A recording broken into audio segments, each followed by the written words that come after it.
സ്ഥാനാർത്ഥിയായിക്കൊണ്ട് Wayanad parliament മണ്ഡലത്തിൽ നിന്നും ജനുവരി തേടുന്ന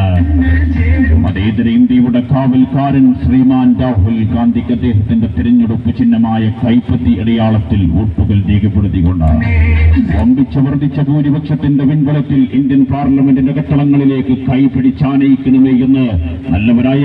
നാടിനെ സ്നേഹിക്കുന്ന നാടിന്റെ സമഗ്രമായ വികസനങ്ങൾക്ക് കാതോർക്കുന്ന വിൽബുദ്ധരായ വോട്ടർമാരോട് വിനയ പുരസ്സരം അഭ്യർത്ഥിക്കുകയാണ്, അപേക്ഷിക്കുകയാണ്.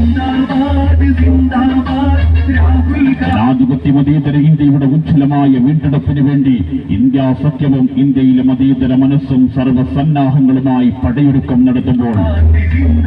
രാഹുൽ ഗാന്ധിയുടെ അനിശ്ചിത നേതൃത്വത്തിന് ശക്തി പകരാൻ ഇന്ത്യൻ പാർലമെന്റിലേക്ക് നടക്കുന്ന അതിനിർണായകമായ തെരഞ്ഞെടുപ്പിൽ വയനാട് ലോക്സഭാ മണ്ഡലത്തിൽ നിന്നും ജനുവരി തേടുന്ന